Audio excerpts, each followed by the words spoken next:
नमस्कार दोस्तों। तो विश्व इतिहास के अंतर्गत अभी तक हम लोगों ने 11 लेक्चर कंप्लीट कर लिया है। आज हम लोग बात करेंगे 12वें लेक्चर के अंतर्गत अमेरिकी क्रांति। इसका भी पार्ट 1 हम लोगों ने ऑलरेडी कंप्लीट कर लिया है। आज बात करेंगे हम लोग पार्ट नंबर 2। तो अगर आप हिस्ट्री ऑप्शनल की तैयारी बहुत ही सिस्टमेटिक ढंग से आप ब्रीफली अगर इसका स्टडी करना चाहते हैं तो आप शुरू से देखिए 11 लेक्चर आप देख के आइए। 12वें लेक्चर को देखेंगे कभी से, ठीक है। कोई भी पीछे का जो भी बेसिक चीज़ें हैं आपको क्रिस्टल क्लियर बनी रहेगी।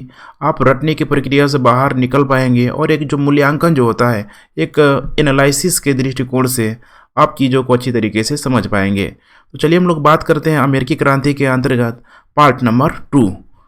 तो नए लोग हैं तो चैनल को आप लोग सब्सक्राइब करना यहाँ पे मत भूलिए, क्योंकि आने वाले दिनों में पूरा का पूरा हम लोग हिस्ट्री ऑप्शनल यहाँ पे कंप्लीट करने वाले हैं। अभी चल रहा है वर्ल्ड हिस्ट्री और इसके कंप्लीट होते ही फिर इंडियन हिस्ट्री यहाँ से शुरू हो जाएगी।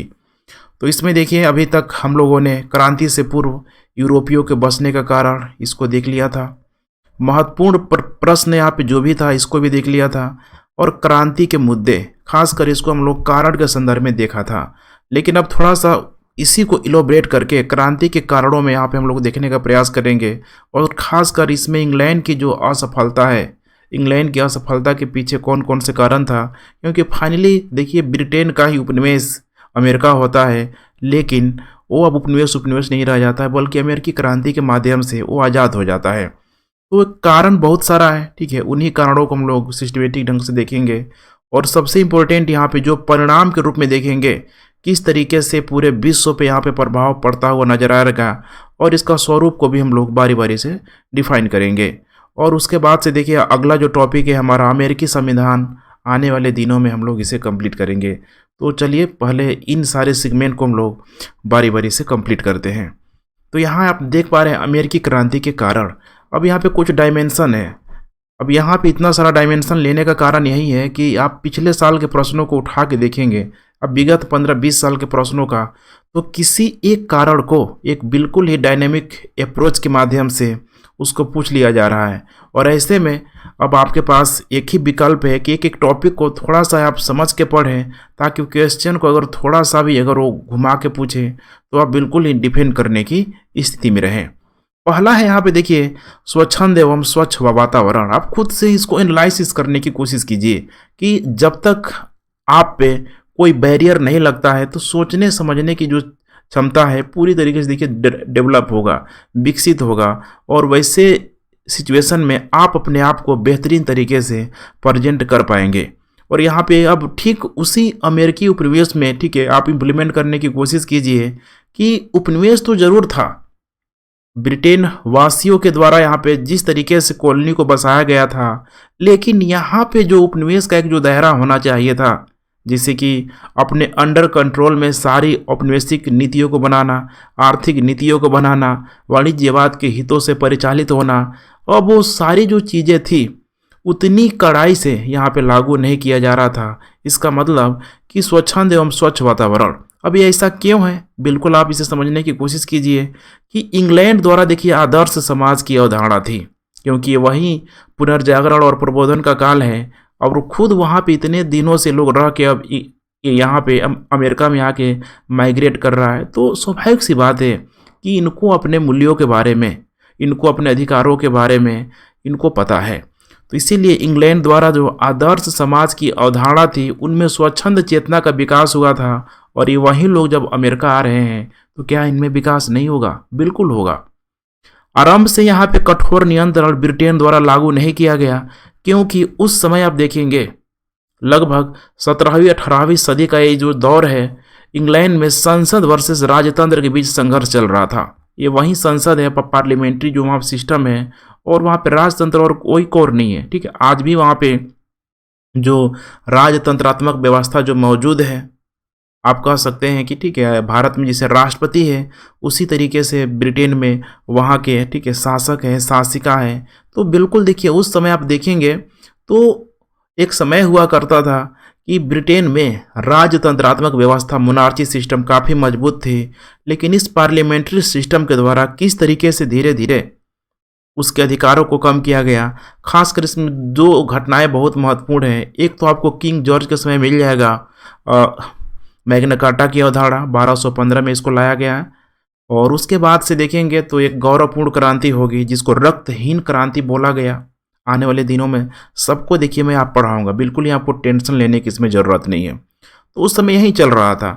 तो 1688 में देखिए यहाँ पे गौरवपूर्ण क्रांति के साथ यह समाप्त हुआ, लेकिन इससे पहले बहुत सारे देखेंगे तो परिवर्तन यहाँ पे हो चुका है। शासक को लेके पार्लियामेंट में देखिए दो दो व्यवस्थाएं मौजूद है। हाउस ऑफ लॉर्ड है, हाउस ऑफ कॉमन है।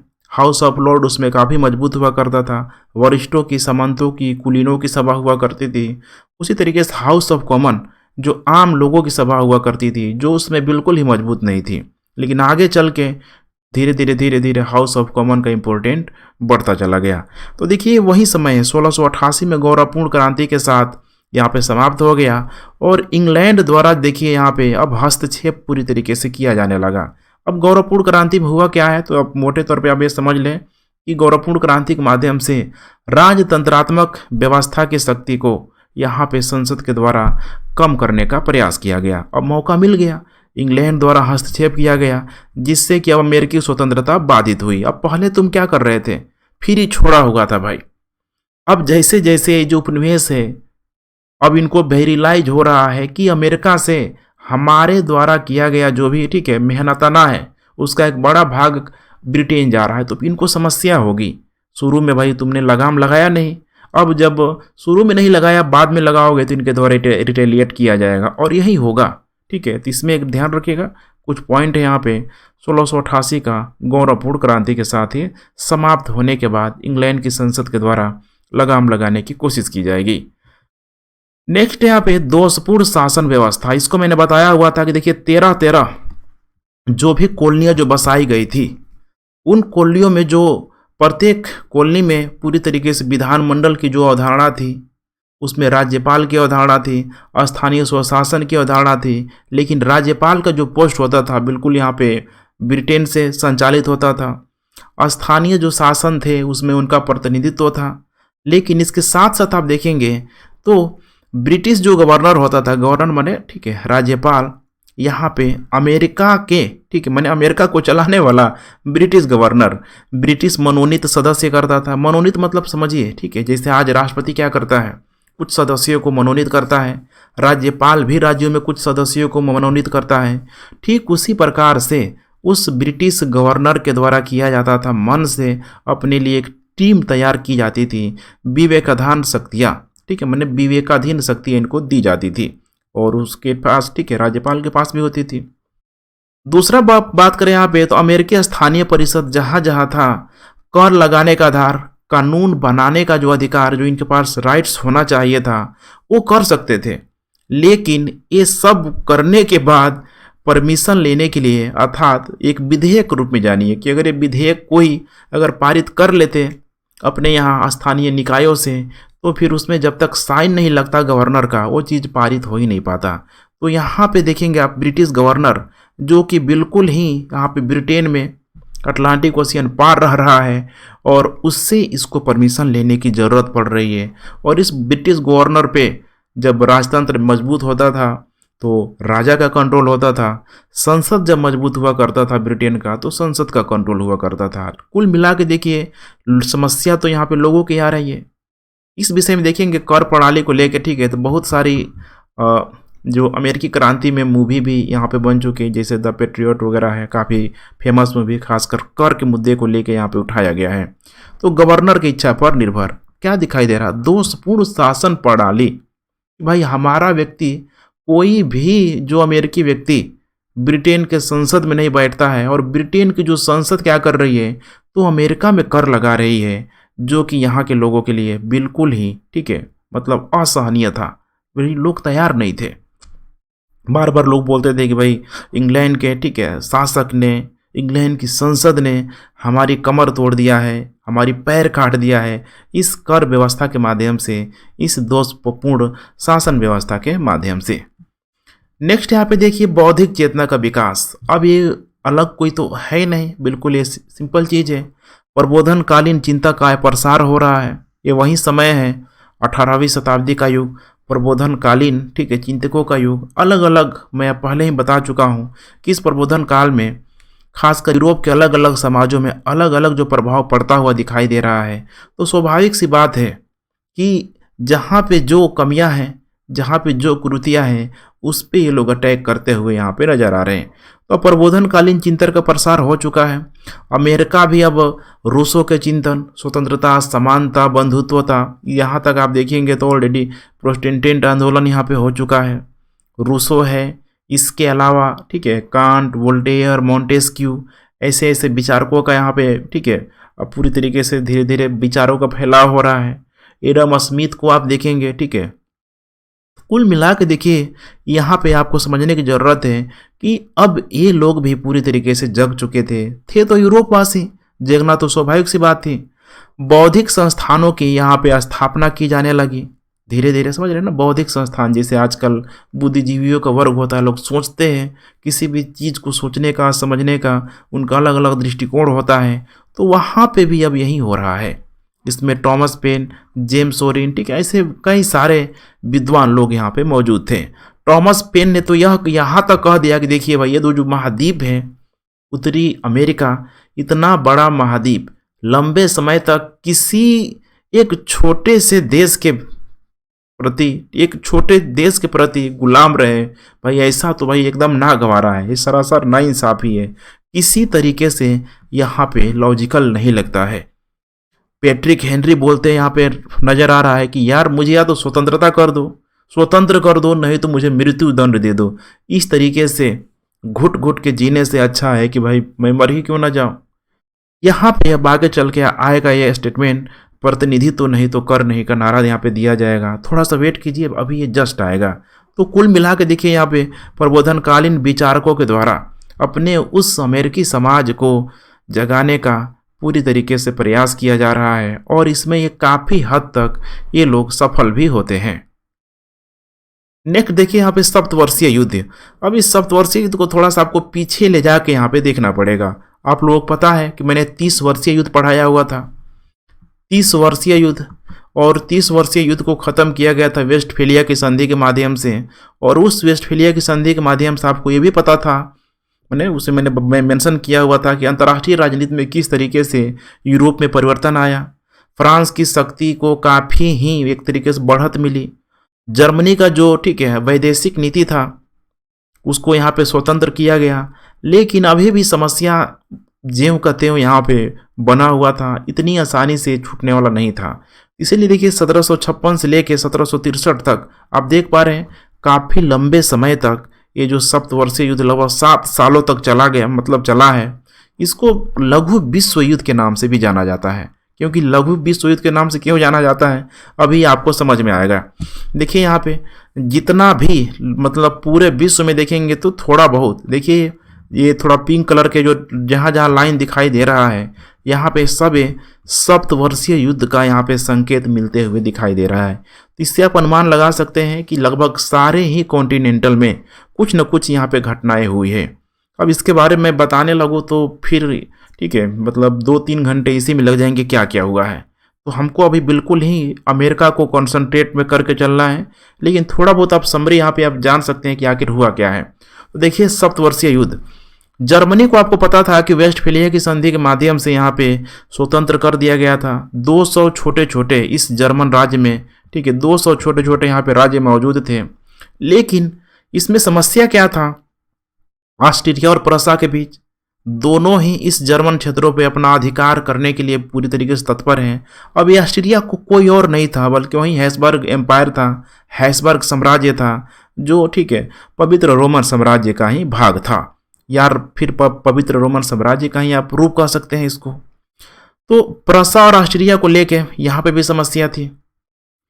सप्तवर्षीय युद्ध में मैंने यह भी आपको बताया था कि जर्मनी के जो 200 छोटे छोटे राज्य थे, जो प्रसा का क्षेत्र था, यहीं पे आपको मिल जाएगा इधर बाल्टिक सी, ठीक है, बाल्टिक सी के आसपास इसका रोल उस समय बहुत अधिक नहीं हुआ करता था। उस समय रोल हुआ करता था बाल्टिक सागर में स्वीडन का, माने स्वीडन ने तो बिल्कुल इसको झील बना लिया था, मैंने अपना व्यापारिक गतिविधियों के लिए स्वीडन काफ़ी लाभ लिया। आगे चल के यहाँ पे रूस ही इसका दामोदार हो जाएगा। तो आप देखेंगे कि अब इस प्रसा का जो दो दुश्मन उभर के सामने आता है, स्वीडन और रूस, ये भी एक समस्या का कारण है। प्रसा का ऑलरेडी यहाँ पे ऑस्ट्रिया से संघर्ष चल रहा है, किसके लिए, तो जर्मनी में अपना कंट्रोल करने के लिए संघर्ष चल रहा है। ये भी एक समस्या है। दूसरी यहाँ पे आप देख पा रहे हैं प्रसा और फ्रांस को लेके सैनिक प्रतिस्पर्धाएं हो रही है, और इसके पीछे कारण और कोई नहीं है बल्कि वही जर्मनी है। अब यहाँ पे ब्रिटेन भी है, जो ब्रिटेन अपने आप को यूरोपीय देशों में सबसे सर्वश्रेष्ठ मानने वाला, ये कहाँ चुप बैठने वाला था। उस पुनर्जागरण प्रबोधन काल में तेजी से अपने आप का विकास करता हुआ ये ब्रिटेन भी आ रहा है। और ब्रिटेन और फ्रांस के बीच, चूंकि फ्रांस में देखेंगे कि अभी तक लुई 13-14 बुर्बो वंश का शासक आ चुका है, अच्छा खासा संपन्न शासक था, तो उपनिवेशों के लेके यहाँ पे इनमें भी प्रतिस्पर्धा यहाँ पे जारी है। अब यही है ब्रिटेन और फ्रांस के बीच देखेंगे उपनिवेशों को लेके, इसमें आपको देखने के लिए मिल जाएगा सप्तवर्षीय युद्ध। और इस सप्तवर्षीय युद्ध में फ्रांस ब्रिटेन से हार जाएगा, मौके की तलाश लेगा कि भाई कब मौका मिलेगा कि मैं ब्रिटेन को मजा चखाऊं। फ्रांस हमेशा ही देखेंगे तो अपने दूरदर्शिता के लिए नहीं जाना जाएगा, बल्कि अपने एकदम एग्रेसिव रोल के लिए यहाँ पे जाना जाएगा। शासक के भी यहाँ पे लुई 15-16 जैसे शासक आएंगे, उनकी इतनी दूरदर्शिता नहीं होती है कि भाई युद्ध में पार्टिसिपेट करने से उनको, ठीक है, पूरी तरीके से राजकोष में पूरी तरीके से यहाँ पे लोड पड़ेगा, उनका राज खजाना, ठीक है, राजकोष यहाँ पे खत्म होगा, लेकिन ये लोग मानने वाला था नहीं। अब यहाँ पे समझने की कोशिश कीजिए, ब्रिटेन और फ्रांस यहाँ पे है। अब यहाँ पे देखिए रूस का दुश्मन प्रसा है, प्रसा का दुश्मन फ्रांस है। यहाँ पे चाणक्य नीति आप लगा सकते हैं, अर्थात यहाँ पे आप देखेंगे तो रूस और फ्रांस एक दूसरे को सहयोग करते हुए नजर आ रहे हैं। अब यही है देखिए इंटरनेशनल रिलेशन, ये आज तक आप किसी भी देश को लेके, खासकर अंतर्राष्ट्रीय संबंधों को लेके कभी भी देखिए फिक्स नहीं कर सकते हैं। हर 5 साल 10 साल 15 साल कोई इसका फिक्स है ही नहीं। जिसका जहाँ सामरिक हित है, जिसका जहाँ स्वार्थ है, वैसे वैसे नीतियाँ हमेशा बदलती रहती है। और यही होगा आगे चल के। रूस को लेके जब ब्लैक सी का जब बात आएगा तो रूस पूरी तरीके से एग्रेसिव मोड में आ जाएगा। देखेंगे आगे चल के वो फ्रांस का दुश्मन हो जाएगा। आगे आपको जब पढ़ेंगे फ्रैंकफर्ट की संधि वगैरह तो फिर उसके बारे में आपको समझ में आएगा। खैर यहाँ पे आप देखिए, तो आप यहाँ से कम एक जगह आप कंपाइल कर लीजिए। इसको अखिल यूरोपीय युद्ध के नाम से जाना गया, इसे लघु विश्व युद्ध के नाम से जाना गया। और इसमें क्या हुआ, मोटे तौर पे देखें तो ब्रिटेन से फ्रांस यहाँ पे हार गया। तो यहाँ पे आप देख सकते हैं सप्तवर्षीय युद्ध उपनिवेशों के लिए बहुत बड़ा इस संघर्ष का कारण था, सप्तवर्षीय युद्ध, क्योंकि यहीं से उपनिवेशों की शुरुआत हो जाती है। टाइम पीरियड आप देखेंगे तो आप चीज़ों को कोरिलेट कर पाएंगे 1756 से 1763 के बीच। ये वही समय है देखिए जहां भारत में अगर देखेंगे तो फ्रांसीसी और अंग्रेज आपस में टकराते हैं मद्रास के क्षेत्रों की तरफ। वहीं पे आप डुप्ले का भी नाम आएगा, डुप्ले, ठीक है, मद्रास में चाबी खोजते रह जाएगा। और आगे चल के देखेंगे लॉर्ड क्लाइव, ठीक है, बंगाल की तरफ चाबी खोजने के लिए निकल जाएगा। समझ रहे हैं ना इस चीज़ को, अर्थात बंगाल में जाके क्लाइव की जो दूरदर्शिता थी, बंगाल में जाकर अपना कंट्रोल करेगा, धीरे धीरे बंगाल में व्यापारिक नीतियों को बढ़ाएगा। और फिर बक्सर हो गया, ठीक है, प्लासी 1757 1764 बक्सर का युद्ध, उसके माध्यम से धीरे धीरे बंगाल पे कंट्रोल करेगा। तो ये जो टाइम पीरियड है बहुत इंपॉर्टेंट है, क्योंकि इसी सप्तवर्षीय युद्ध का जो संबंध है आपको इसका इम्पैक्ट भारत में भी पड़ते हुए दिखाई देगा। अंग्रेजों के लिए बड़ा ही ये जो समय था ये सप्तवर्षीय युद्ध का, बहुत ही मतलब नाजुक समय था। हर एक जगह अंग्रेज सब, ठीक है, विपदाओं से घिरा हुआ था, लेकिन उन विपदाओं से लड़ते हुए अंग्रेज सब पार कर गया। उस, ठीक है, सप्तवर्षीय युद्ध में जीत गया, भारत में भी जीत गया। इसमें प्रश्न भी बन जाता है कि 1756-57 या फिर सप्तवर्षीय युद्ध का जो काल था अंग्रेजों के लिए बेहद ही खतरनाक काल था, बेहद ही कष्ट देने वाला काल था। इस तरीके से प्रश्न को भी पूछ लिया जाता है। तो खैर हम समझेंगे भारत के संदर्भ में। अभी देखिए थोड़ा बहुत मैं आपको, ठीक है, क्लू देते चल रहा हूँ ताकि आप भारत से भी इसको लिंक कर पाए, समझ पाए। तो देखिए इसको लघु विश्व युद्ध यहाँ पे बोल दिया गया। इसमें आप जान लीजिए हुआ क्या है। तो उपनिवेशों के लिए जो संघर्ष हुआ है खासकर फ्रांस वर्सेस इंग्लैंड के बीच, इसमें इंग्लैंड क्या हो गया, विजय हो गया। विजय कैसे हुआ तो आपको समझने की यहाँ पे जरूरी है, ठीक है। और यहाँ पे भारत और अमेरिका को खास कर यहाँ पे लेके हुआ है। परिणाम क्या निकला, तो देखिए कनाडा पर ब्रिटिश अधिकार हो गया। अब वही है जो कनाडा कनाडा होता है ना, ठीक है। कनाडा में क्या था कि पहले फ्रांसीसियों का पूरी तरीके से अधिकार था, और 13 जो बस्तियां बसी थी, आपको ध्यान है, उन 13 बस्तियों में सबसे अधिक ब्रिटिश अर्थात 90% लोग कहाँ के थे, तो ब्रिटेन के थे। अब ऊपर से कनाडा वाले हैं, सॉरी, ऊपर से कनाडा में फ्रांस वाले मौजूद हैं, नीचे अंग्रेज वाले मौजूद हैं। अब यही है कि अब इनको लग रहा है कि कितना हम अपने एरिया को बढ़ा लें। सबसे प्रमुख कारण वही था, उस अटलांटिक ओशियन में उत्तरी अमेरिका के जो पूर्वी तटों पे जो युद्ध लड़ा गया, उसी युद्ध को बोला गया यहाँ पे सप्तवर्षीय युद्ध। और इस सप्तवर्षीय युद्ध में मैंने बताया कि फ्रांस क्या हो गया, हार गया। बड़ी समस्या हुई, फ्रांस हार गया। देखिए उतनी बड़ी शक्ति के रूप में फ्रांस जो उभर रहा था, हार गया। हारेगा तो देखिए जो भी शासक रहेगा उसको समस्या होगा, उसकी प्रतिष्ठा यहाँ पे कमी में, उसकी प्रतिष्ठा में देखेंगे कि कमी भी आएगी। तो थोड़ा सा बने रहिए, सब अभी क्लियर हो जाएगा। तो देखिए कनाडा पर ब्रिटिश अधिकार हो गया, अमेरिकी पर फ्रांस के आक्रमण का खतरा अब क्या हो गया, समाप्त हो गया। पहले अमेरिकियों को डर था, ये रियल में अमेरिकी नहीं है, कहाँ गए थे, ब्रिटेन वाले। तो अब देखिए बार बार कंफ्यूजन नहीं करना है, अमेरिकी बोलो तो अब अंडरस्टूड है कि भाई ये वही है ब्रिटेन वाले जो आके बस गए हैं। तो भाई उनको था कि ब्रिटेन वाला हमारा आर्थिक शोषण कर रहे हैं, तो भाई ये पैसा जो भी ये ठीक है कर लगा रहे हैं, ये निकल के ब्रिटेन ही जा रहा है, हमारे यहाँ भी जा रहा है। लेकिन अगर इन उपनिवेशों पे अगर फ्रांस का कंट्रोल हो जाएगा तो फिर फ्रांस ज़्यादा हमें समस्या देगा। सबसे प्रमुख कारण यहाँ पे यही था। तो देखिए अमेरिकी पर फ्रांस के आक्रमण का खतरा क्या हो गया, अब समाप्त हो गया, अर्थात उन 13 उपनिवेशों पे खतरा समाप्त हो गया। ब्रिटिश पर अमेरिकी निर्भरता अब समाप्त हो गई कि भाई अब कोई दिक्कत नहीं है। पहले इनको डर था कि अगर ब्रिटिश लोग नहीं रहेगा तो फ्रांस वाला आएगा और हमारे बस्तियों पे कंट्रोल कर लेगा, लेकिन अब उनका ये सारा डर क्या हो गया, खत्म हो गया। अमेरिकी अब अपने असंतोष को प्रकट कर सकते हैं कि भाई अब जो हो तुम ही लोग, और अब दुश्मन एक है, पहले फ्रांसीसी भी था और ब्रिटिश भी था। तो आसानी से अब इनको अपना असंतोष प्रकट करने का बिल्कुल ही कारण मिल गया।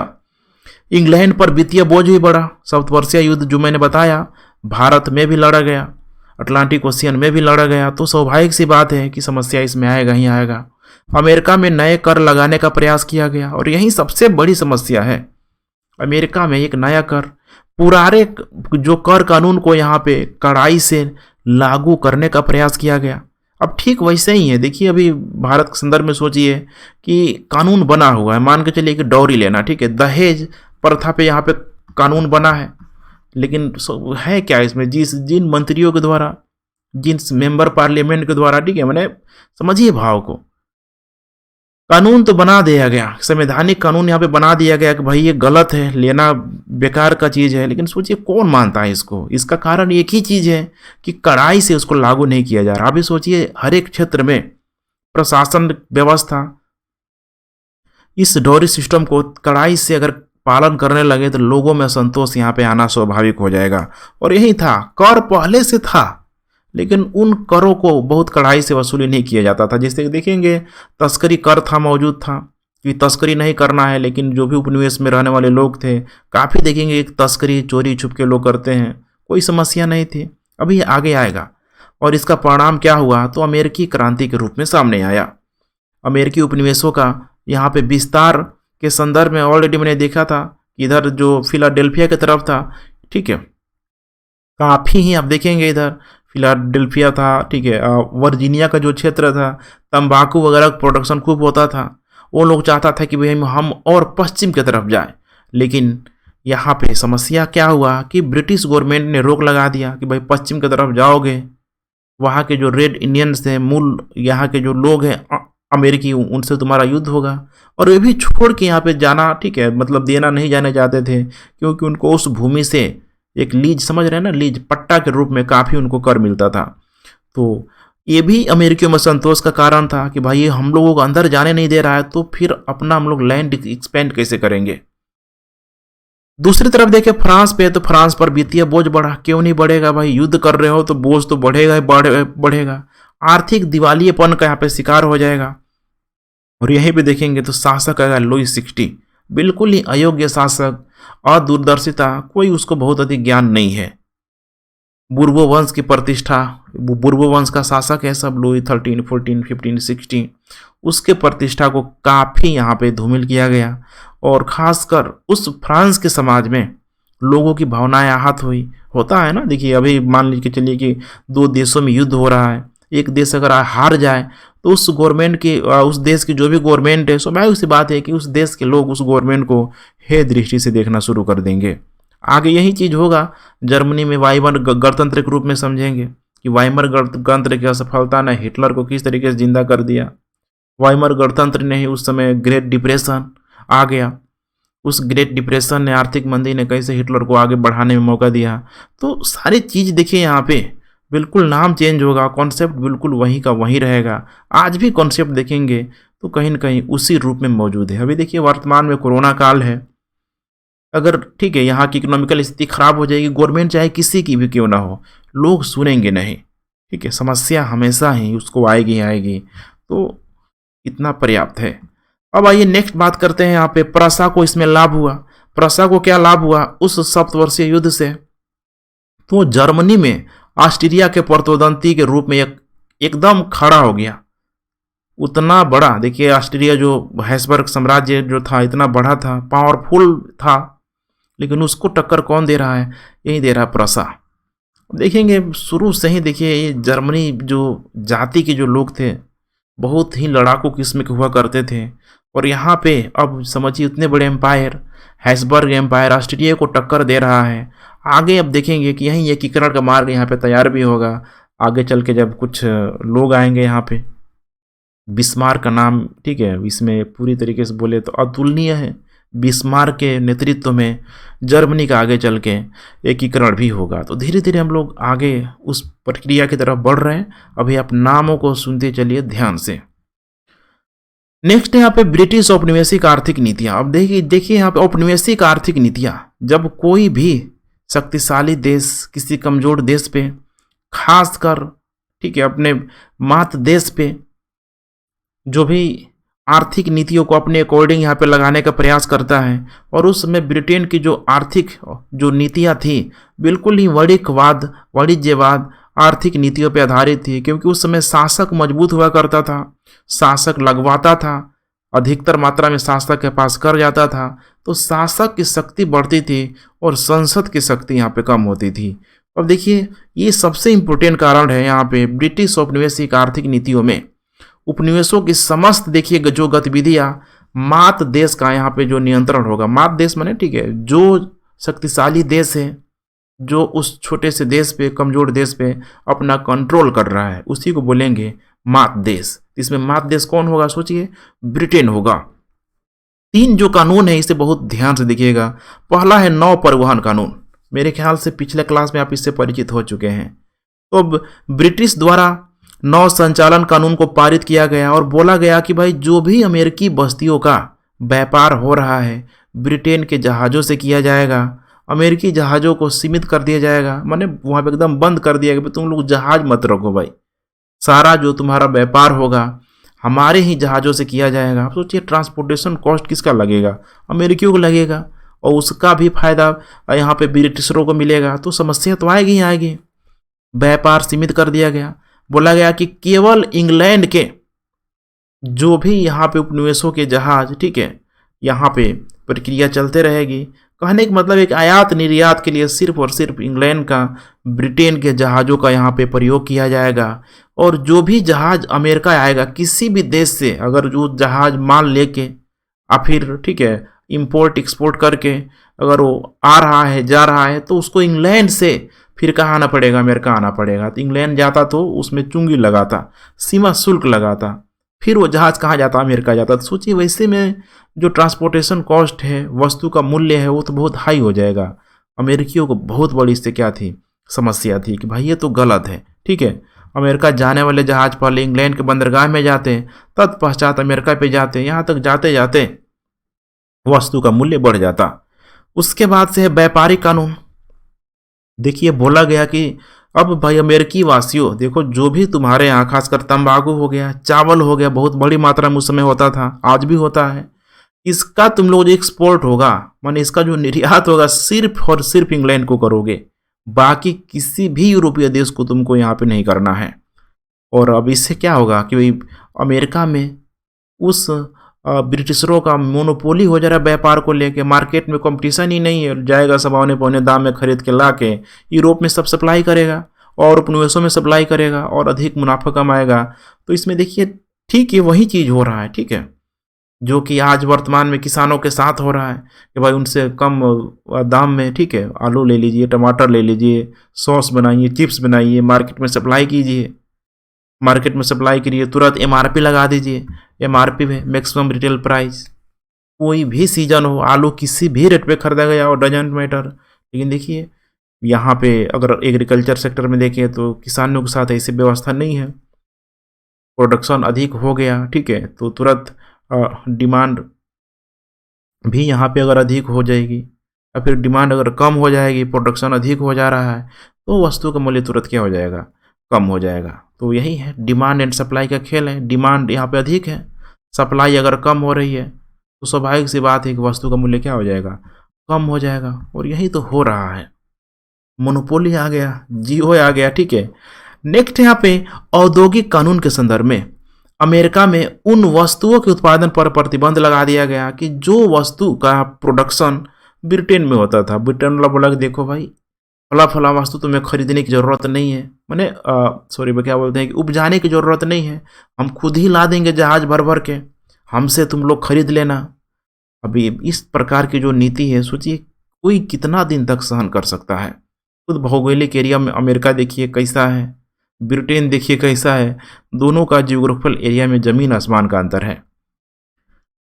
उसके बाद से अब अंतिम कील आ गया। अब इससे तो आप समझ चुके हैं कि लगभग माहौल तो बन चुका है युद्ध वाला। अब ये जो शासकों की जो नीतियाँ तत्कालिक कारण में, इसको आप समझने का प्रयास कीजिए। ये वही समय था, देखिए जॉर्ज थर्ड की नीतियाँ।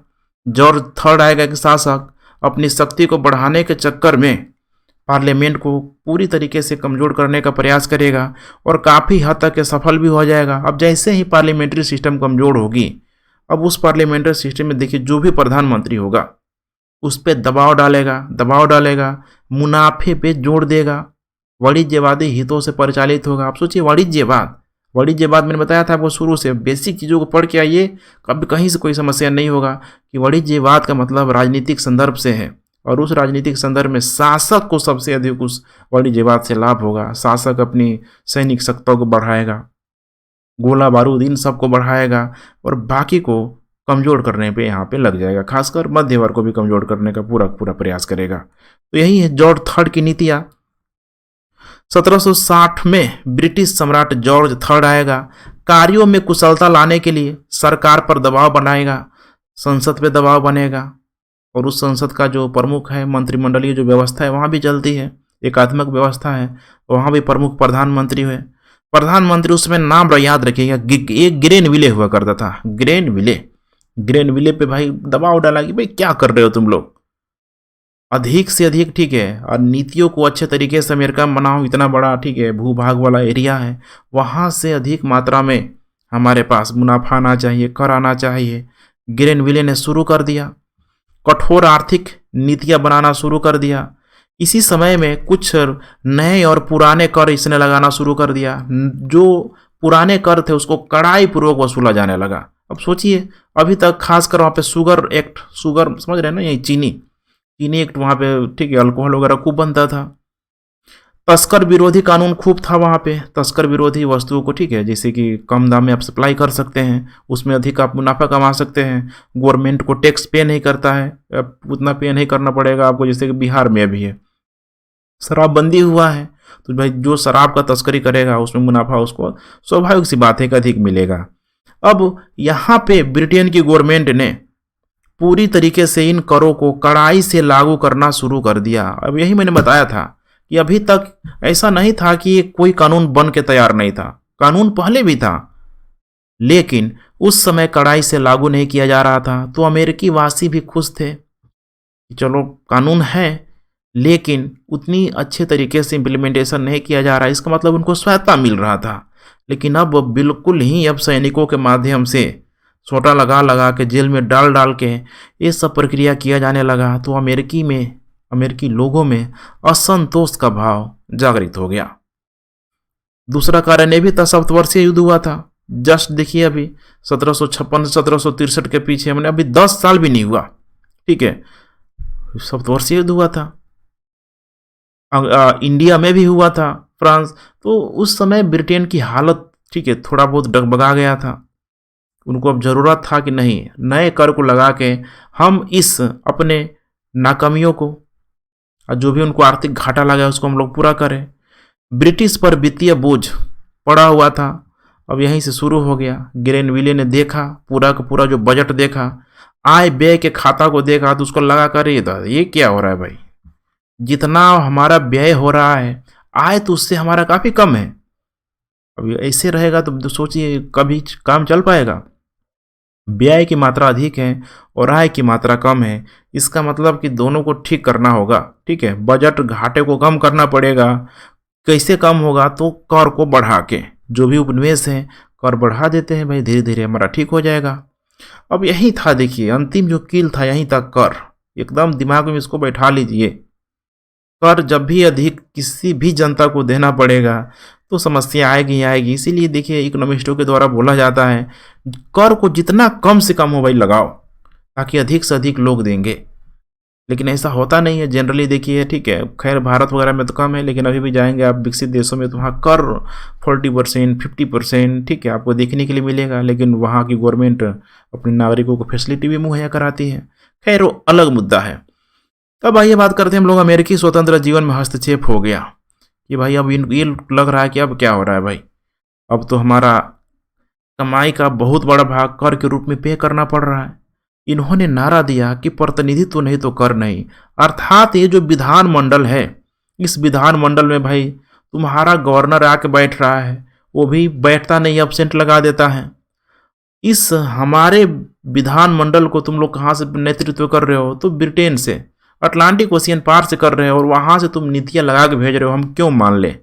उस ब्रिटिश संसद में हमारा एक भी प्रतिनिधि नहीं बैठता है, तो उस ब्रिटिश संसद को कर लगाने का कोई अधिकार नहीं है। इसका मतलब जब हमारा उस ब्रिटिश संसद में प्रतिनिधित्व तो नहीं है, तो तुम लोग कैसे कर लगा सकते हो? हम लोग इस कर को नहीं मानेंगे। अर्थात जिस ब्रिटिश संसद में कोई अमेरिकी प्रतिनिधित्व नहीं, कर लगाने का उसको अधिकार नहीं है।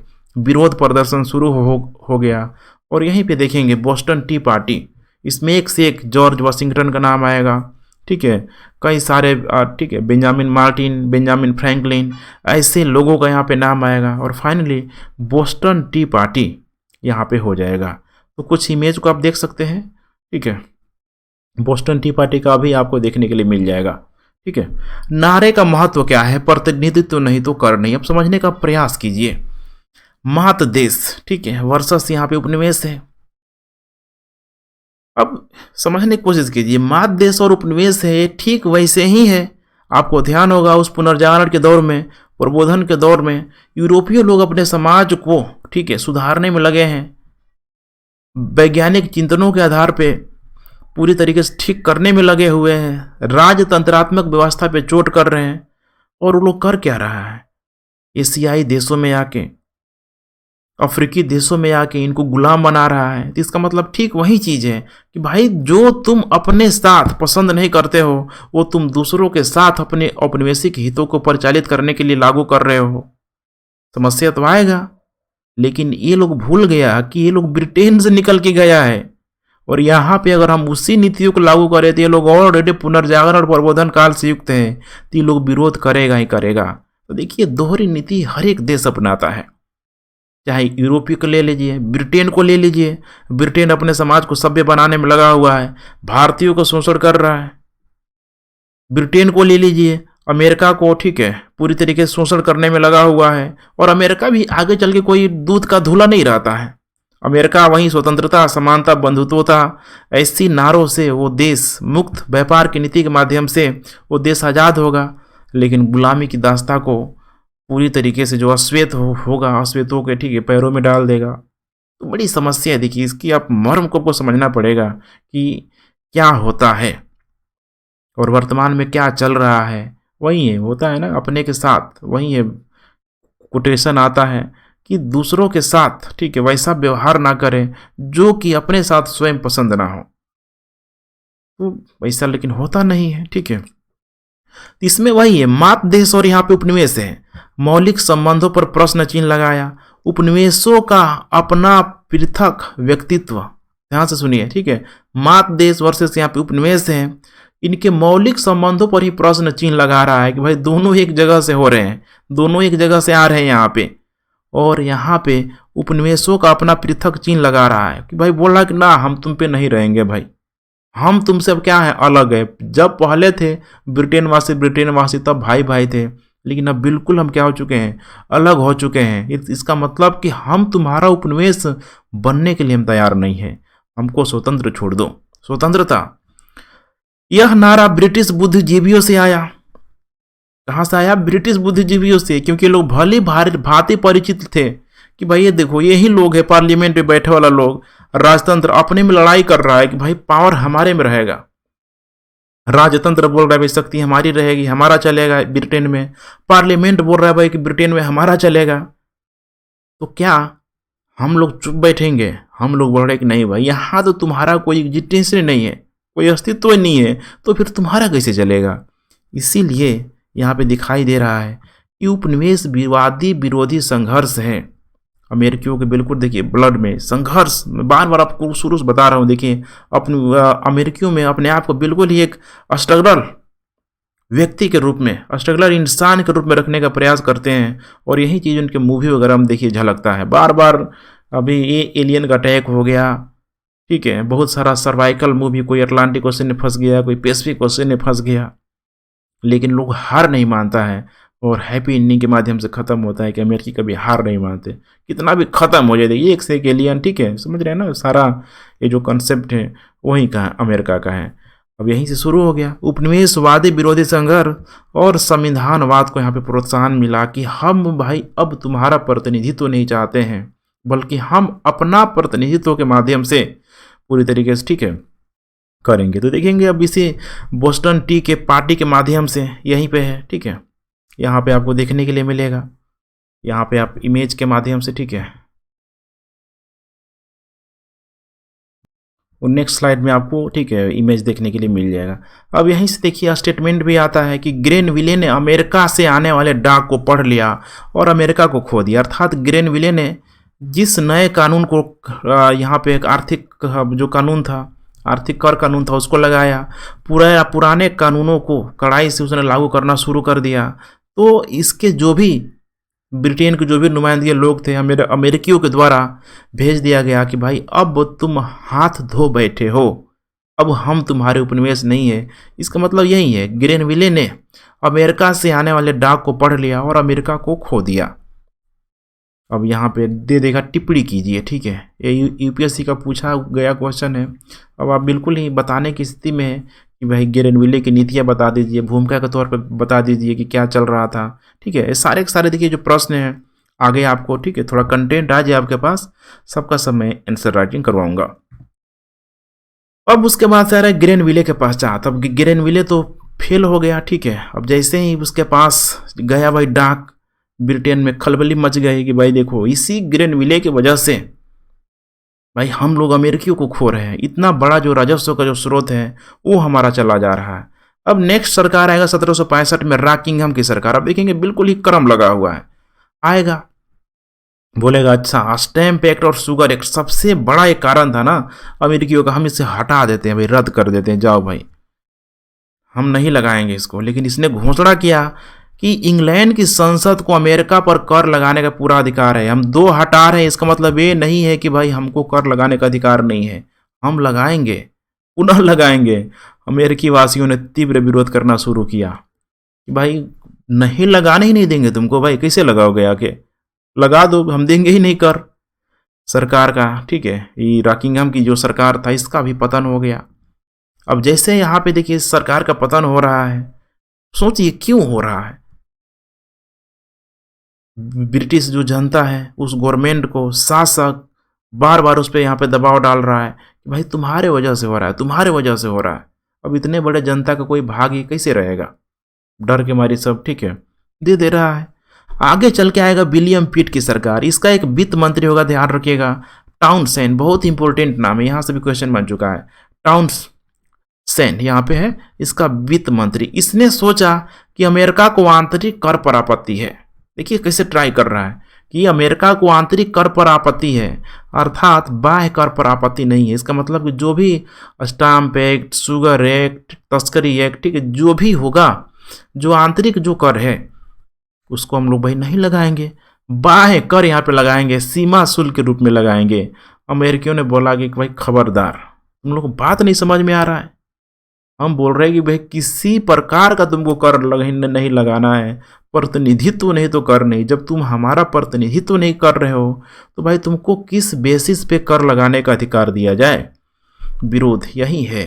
इसका मतलब अब जो उपनिवेश था, अब उपनिवेश क्या हो चुका है, वयस्क हो चुका है, जवान हो चुका है, जागरूक हो चुका है। अब वो किसी भी कीमत पे यहाँ पे झुकने वाला नहीं था। अब उसके बाद से आएगा लॉर्ड नाथन की चाय नीति। अब अगला जो गवर्नमेंट आएगा किसका आएगा, तो ध्यान रखिएगा लॉर्ड नाथन यही है। अब देखिए सबका गवर्नमेंट सिर्फ और सिर्फ अमेरिका की वजह से जा रहा है, गिर रहा है। ब्रिटिश प्रधानमंत्री आएगा लॉर्ड नाथन, अमेरिकी असंतोष को कम करने का प्रयास करेगा और ये फ्री में बोलता चिंता मत करो भाई, ठीक है, हमको भाई कहीं कुछ मत दो, हमको बस सेवा का मौका दो। अमेरिकी संतोष को कम करने के लिए देखिए भारत से सस्ती चाय, देखेंगे चाइना होते, समझ रहे हैं ना, मतलब चाइना से चाय लाएगा भारत पे, उसका पोर्ट यहाँ पे है ही 1757 1764, ठीक है, ये सब यहाँ पे हो चुका है। भारत से सस्ती चाय खरीद के सीधे अफ्रीका होते, केप टाउन होते, समझ रहे हैं ना, इधर केप टाउन होते एकदम सीधे केप ऑफ जो गॉड है, सॉरी केप ऑफ गॉड है साउथ अफ्रीका, यहाँ से होते डायरेक्ट उसको भेजेगा, अमेरिका भेजेगा, बोलेगा ये लो भाई चाय लो। और वो चाय इतनी सस्ती, माने सस्ती क्या, वो फ्री ही बोलिए तो उसमें कोई यहाँ पे अतिशयोक्ति नहीं होना चाहिए। देखिए चाय जो है बहुत ही क्रेज रहा है, चाय का क्रेज भारत में भी है, लेकिन भारत के साथ साथ खासकर जो ठंडा प्रदेश है यूरोप अमेरिका में बहुत ही, माने वहाँ पे भी चाय की जो डिमांड है शुरू से बहुत अधिक रही है। तो भारत से सस्ती चाय खरीद के यहाँ पे देखिए तट कर, परिवहन कर, लागत सब कम कर दिया गया और ये चाय इतना सस्ता हो गया, मैंने लिखा है यहाँ पे फ्री के बराबर हो गया कि अमेरिकी जो तस्कर थे भाई वो अब लगे पानी मांगने, भाई इतना सस्ता चाय तो भाई हमारा भी नहीं पड़ रहा है। तस्करी से बेचेंगे तो स्वाभाविक सी बात है कि थोड़ा सा ठीक है मूल्य को कम करके बेचेंगे। उनसे भी ये लोग संस्था क्या कर रहा है, पहुंचाने के लिए भेज रहा है, 3-3 जहाज भेज दिया अमेरिका को, ठीक है, भाई सस्ती चाय पिलाएंगे। 3 जहाज भेजेगा, 3 जहाज में देखेंगे कि लगभग 1200-1300 पेटी होगी उसमें, वहीं बोस्टन के बंदरगाह में भेजा जाएगा। लोग आएंगे, निम्न वर्ग काफ़ी एग्रेसिव रोल प्ले करेगा, लेकिन मध्य वर्ग उसको संभालेगा, मध्य वर्ग नेतृत्वकर्ता के रूप में मौजूद रहेगा और सारा जो बोस्टन टी जो है 3-3 जहाज़ों को अपने अंडर कंट्रोल में लेके, समझ रहे हैं ना, चाय के पेटी को पूरी तरीके से सब नदी में फेंक देगा। अब सोचिए उतना चाय अगर फेंका जाएगा नदी में, नदी क्या है, अटलांटिक ओशन का तटवर्ती इलाका है, पूरा तट लाल, माने लालम लाल हो गया एकदम, ठीक है, लोग पूरा एग्रेसिव होता है ना, एनर्जी का जो भाव अमेरिकियों में, ये सारा चीज़ यहाँ पे आने लगा। तो अमेरिका ने इस नीति का विरोध किया, उन्हें लगा ब्रिटिश अभी भी हस्तक्षेप नीति पर कायम है। हम भाई बोल रहे भाई हमसे कोई संबंध मत रखो, आना है तो भाई कैपिटलिस्ट की अवधारणा से आओ, पूंजीवाद की अवधारणा से आओ, हमें कोई दिक्कत नहीं है, मुक्त व्यापार की अवधारणा से आओ। याद करिए 1776 में, ठीक है, 1776 में वेल्थ ऑफ नेशन जो पुस्तक था एडम स्मिथ का आया हुआ था, पिछले क्लास में बताया था आपको। अब अमेरिकी मुक्त व्यापार चाह रहा था 1773 में, यही है सैमुअल एडम के नेतृत्व में। अब यहाँ पे 13 के 13 जो उपनिवेश हैं सब देखेंगे अलग अलग क्षेत्रों में, ठीक है, लोग नेतृत्व करते हुए नजर आएगा। बोस्टन बंदरगाह पर चाय जहाज को लूट लेगा, ब्रिटिश सरकार द्वारा इनकी दमनात्मक कार्रवाई की जाएगी, युद्ध शुरू हो जाएगा और देखिए लगभग 2-3 सालों तक यहाँ पे युद्ध चलेगा और फाइनली 4 जुलाई 1776 को अमेरिकी बस्तियों ने अपने आप को यहाँ पे स्वतंत्रता घोषणा कर दी। अब भाई कि हम स्वतंत्र हो गए, इसमें ठीक है संधि भी होगा आगे चल के यूरोप के देशों में और उसके माध्यम से लोग अपने आप को फ्री कर लेगा। तो ये वही है, देखिए ठीक है, यही बोस्टन टी पार्टी हो रहा है बहुत सारा, ठीक है, चाय को यहाँ पे देखिए फेंक दिया गया है, कुछ इमेज है देखिए लोग कैसे फेंक रहा है, ठीक है, इस पोर्ट्रेट इमेज के माध्यम से सब समझने का प्रयास कीजिए। अब यहाँ एक चीज़ और आपको समझना है कि जो मैंने बताया था शुरू में कि जो भी एक क्रांति हुई है मात्र उन 13 उपनिवेशों के द्वारा किया गया है। क्रांति हो गया, अब सब कोई अपने अपने घर जा रहा है कि भाई चलते हैं अपने घर। अब यही है ना, नेतृत्व करता मिडिल वर्ग यहाँ पे सामने आ रहा है। बोले कहाँ गए, अभी तो भाई शुरू करना है हमें, अभी तो हमें शुरू करना है। अगर हम लोग ऐसे ही अलग अलग रहे फिर कोई आएगा, फिर किसी को गुलाम बना लेगा। इसका मतलब कि हमें मिलजुल कर काम करना पड़ेगा, मिलजुल के सरकार बनाना पड़ेगा। तो इसलिए देखेंगे शुरू में जो अमेरिका का संविधान फेल भी होता है, क्योंकि शुरू में जो अमेरिका के संविधान के अंतर्गत जो राज्यों को अधिकार दिया गया, इतना अधिक दे दिया गया, मैंने अविनाशी बना दिया गया कि राज्य नहीं टूटेगा लेकिन संघ टूट जाएगा। अविनाशी राज्यों का विनाशी संघ। जल्द ही अमेरिकी वासियों को समझ में आ गया कि भाई ऐसा करना ठीक नहीं होगा, और आगे चल के फिर द्वितीय ठीक है बार दूसरी बार संविधान बनेगा अविनाशी राज्य का अविनाशी संघ। इसका मतलब न संघ टूटेगा न राज्य टूटेगा, ठीक है, कोई नहीं टूटेगा। संघ माने समझ रहे हैं ना, मैंने परिसंघ की जो बात आती है, केंद्र और राज्यों की बात की जा रही है। जैसे भारत के संदर्भ में देखिए, भारत क्या है, तो विनाशी राज्यों का विनाशी संघ। संसद चाहे तो एक सेकंड में किसी राज्य को ठीक है टुकड़े टुकड़े उसके करके अलग कर सकती है, साधारण ठीक है बहुमत से कर सकती है। अमेरिका में ऐसा नहीं हो सकता है।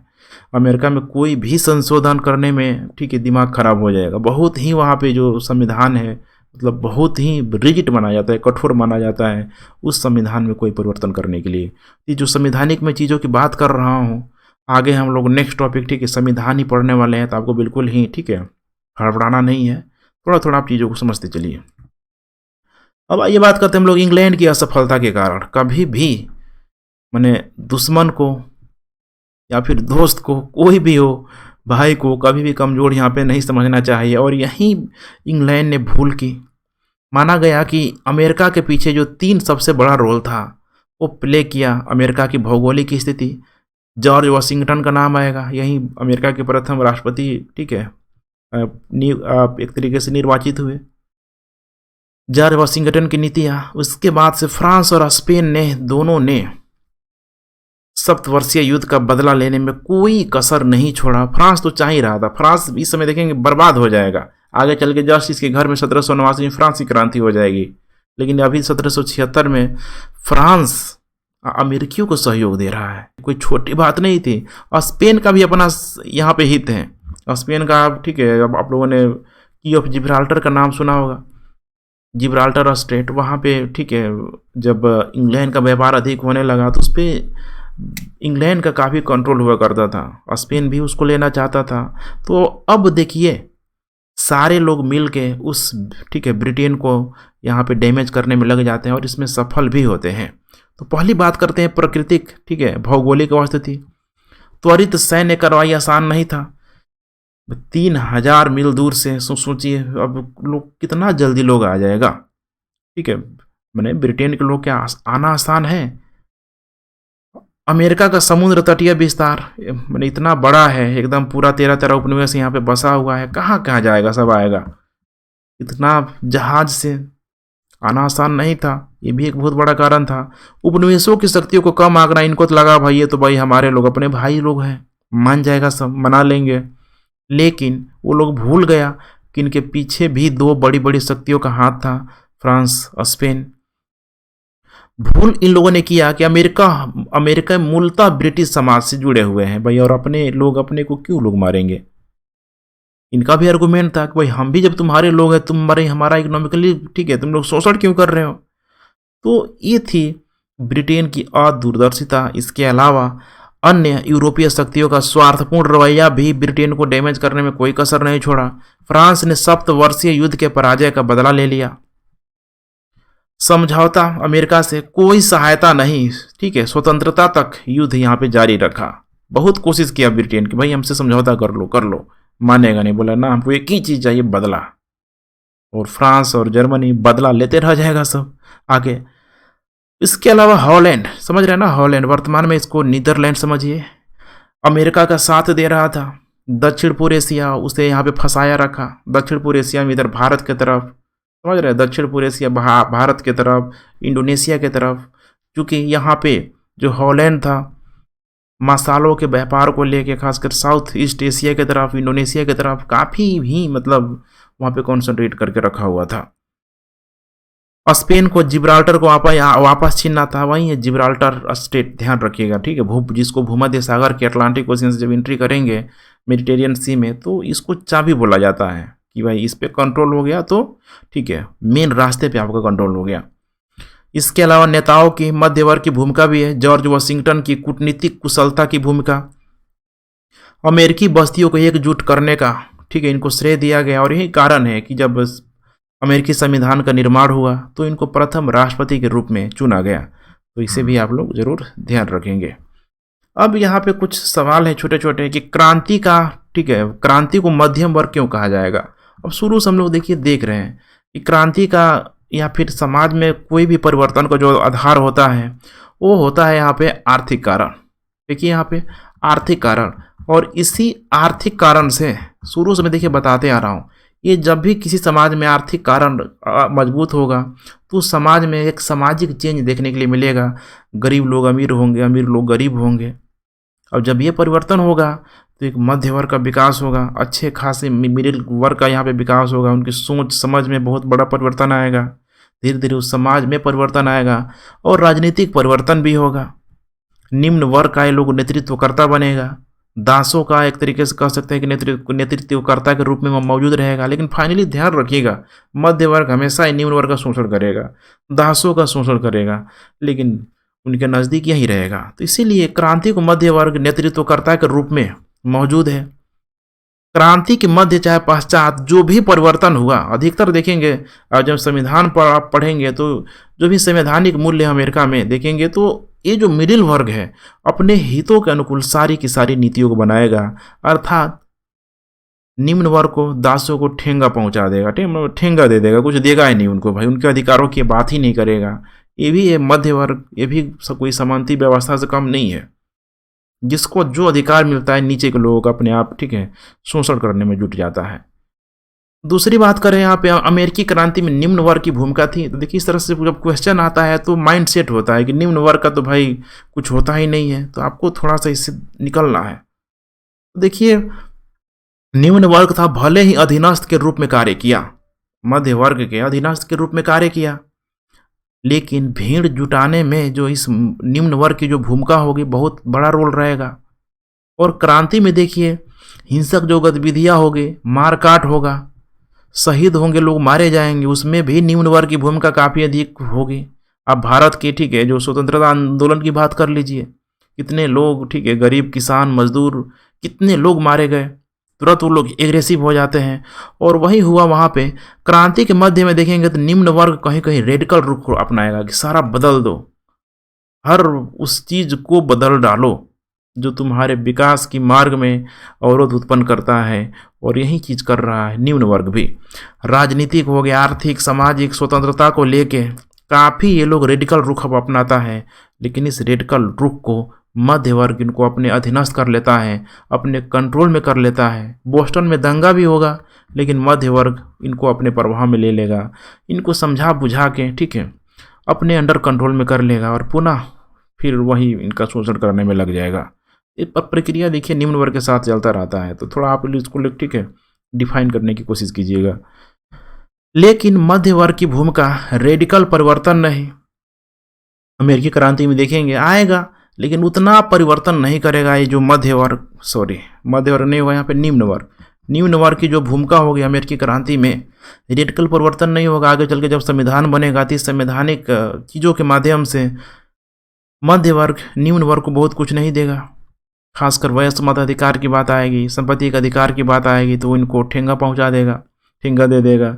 लेकिन फ्रांस की क्रांति को आप देखेंगे तो आपको इसमें पता चलेगा कि निम्न वर्ग ज़्यादा सक्रिय होकर उभरेगा।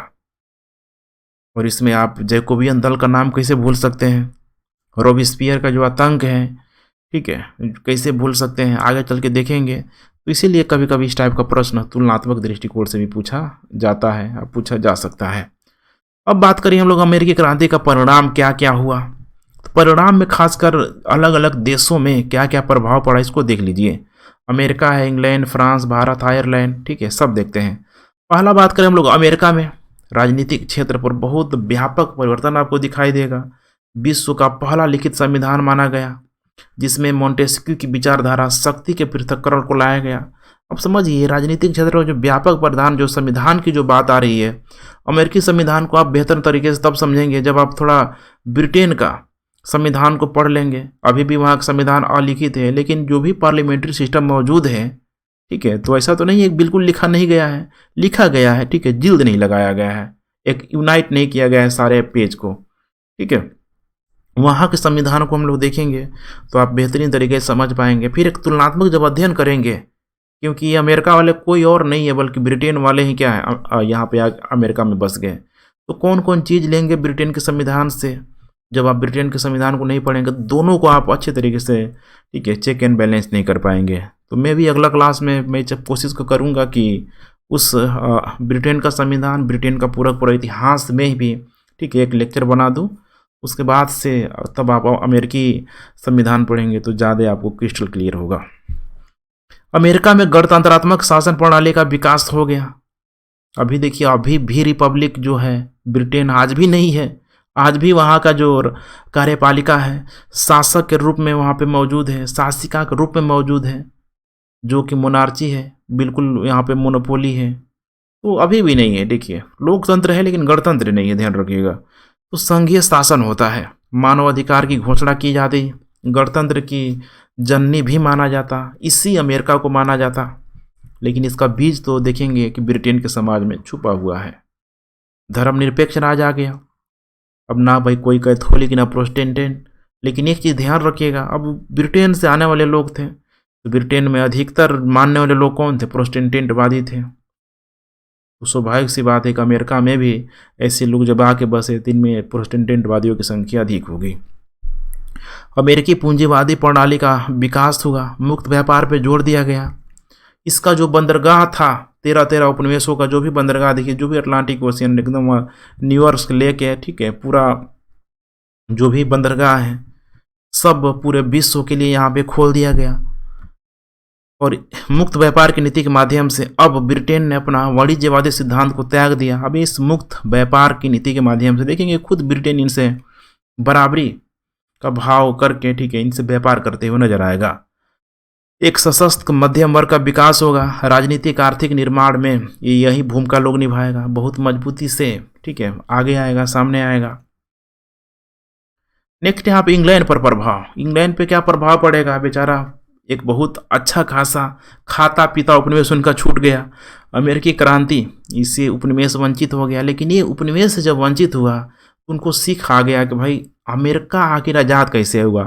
फिर उनको रियलाइज हुआ कि भाई हमने शुरू से इनको स्वायत्तता दिया, थोड़ी बहुत आज़ादी दी, अर्थात अब हम भाई एक प्रण ले रहे हैं कि अब कहीं भी दुनिया में उपनिवेश बनाएंगे, अब उनको स्वायत्तता नहीं देंगे। और यही तो हुआ। देखिए, उपनिवेश वंचित हो गया। सम्राट जो जॉर्ज III की शासन की आलोचना की गई। संसद की शक्ति को यहाँ पे आप देखेंगे एक ऑटोमेटिक अब राजतंत्र की शक्ति से क्या हो गया, बढ़ गया।